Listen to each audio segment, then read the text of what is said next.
Coba kalian perhatikan video ini, ada apa saja sih yang bergerak?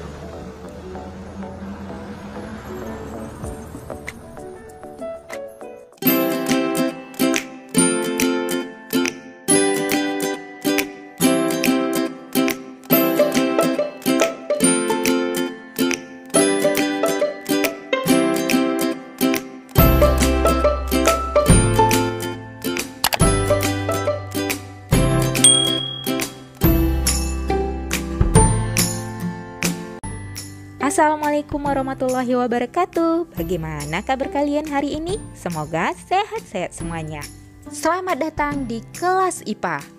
Pertama-tama saya mau mengucapkan selamat untuk peserta didik yang berhasil naik ke kelas 8. Nah, di kelas 8 kalian akan mempelajari hal-hal yang lebih seru lagi, termasuk dalam pelajaran IPA. Untuk pelajaran IPA di bab pertama ini, kita akan bahas tentang gerak benda dan makhluk hidup di lingkungan sekitar. Kita wajib bersyukur kepada Tuhan Yang Maha Esa karena kita telah diberi tangan dan kaki sehingga dapat dengan mudah mengambil barang-barang yang kita butuhkan atau bergerak menuju suatu tempat yang kita inginkan. Ketika kita bergerak menuju suatu tempat, tentu kita akan melintas suatu lintasan dengan kecepatan tertentu dan memerlukan waktu tertentu pula. Tahukah kamu bagaimana hubungan antar ketiganya? Pernahkah kamu berpikir bagaimana kaki dan tangan maupun organ tubuhmu yang lain dapat bergerak? Agar mengetahuinya, ayo pelajari bab ini dengan penuh semangat.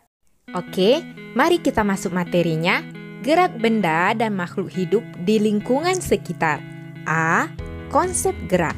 Nah, coba kalian perhatikan kembali video ini. Apa saja sih yang bergerak?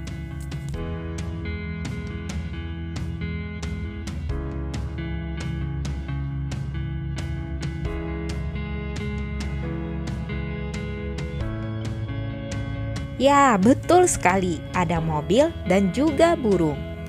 Nah, sekarang pertanyaannya, apa sih yang dimaksud dengan gerak? Gerak adalah perpindahan suatu benda dari posisi atau kedudukan yang satu ke posisi atau kedudukan yang lain. Jadi, benda dikatakan bergerak jika posisinya berubah terhadap titik acuannya. Sedangkan titik acuan adalah titik tempat di mana dilakukannya pengamatan terhadap gerak. Contoh, coba kita lihat mobil ini. Awalnya kita melihat mobil ini berada di sini. Berarti ini posisi awal dari mobil.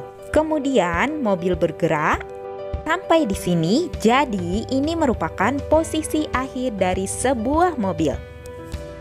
Kemudian benda yang bergerak itu pasti memiliki lintasan. Bisa berupa lintasan garis lurus, lintasan tak beraturan, lintasan parabola, ataupun lintasan melingkar. Namun, yang akan kalian pelajari di kelas 8 ini hanya gerak yang lintasannya berupa garis lurus. Oh iya, ada juga yang dinamakan gerak semu. Gerak semu itu merupakan gerak tidak sebenarnya. Jadi, benda akan terlihat bergerak padahal dia diam.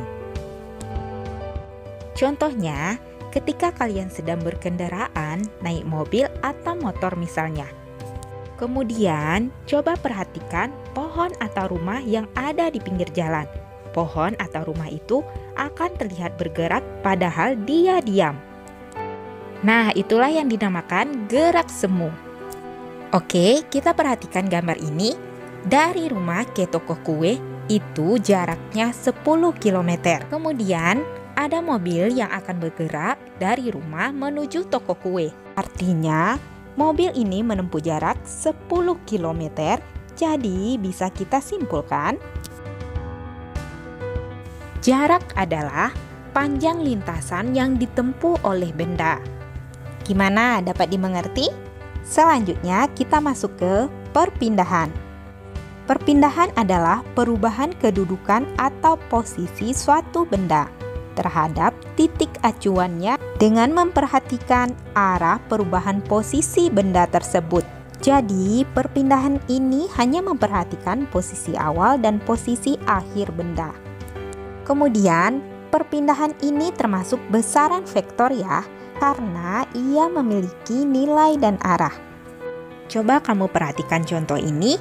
Jadi, mobil itu berpindah 10 meter ke arah timur.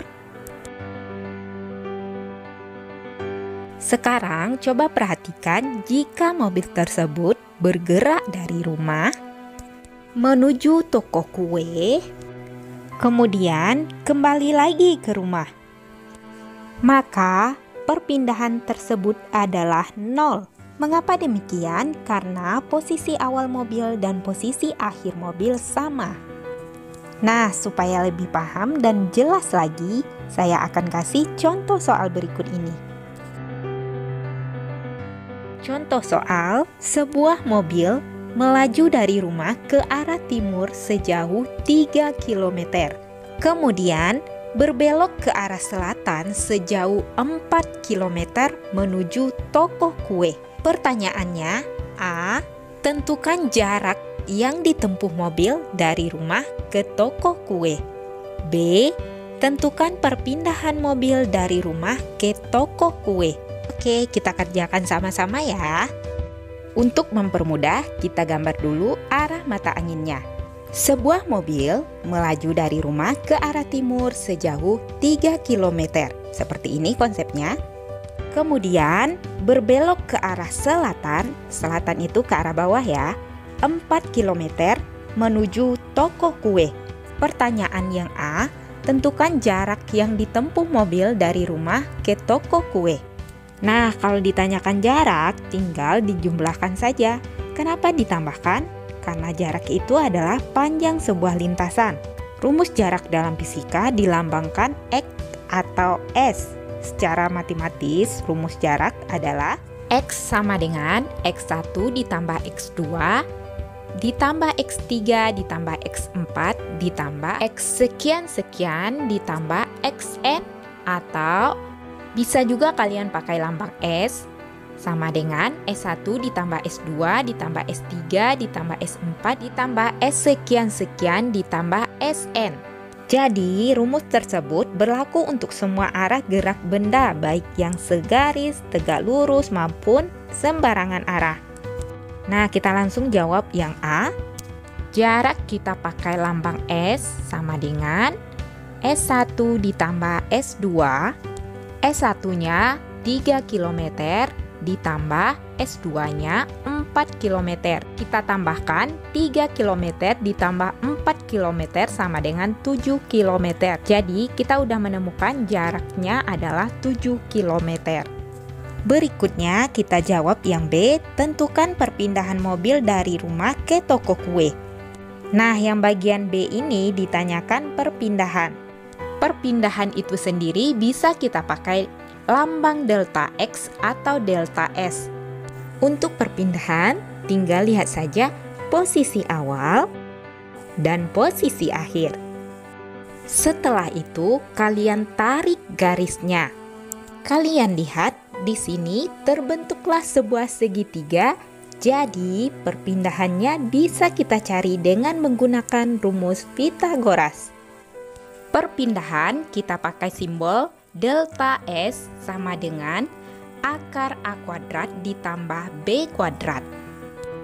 Sama dengan akar 3 kuadrat ditambah 4 kuadrat. Sama dengan akar 9 ditambah 16. Jadi 3 kuadrat itu sama dengan 9, sedangkan 4 kuadrat itu 16.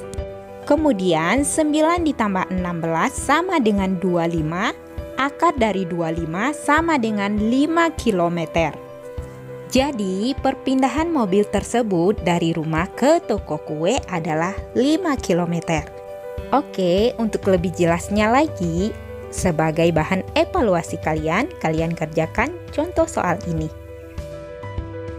Latihan soal, sepeda motor melaju sejauh dari kantor pos ke arah selatan sejauh 6 km. Kemudian berbelok ke arah timur sejauh 8 km menuju rumah makan. Pertanyaannya, A. Tentukan jarak yang ditempuh sepeda motor dari kantor pos ke rumah makan. B. Tentukan perpindahan motor dari kantor pos ke rumah makan.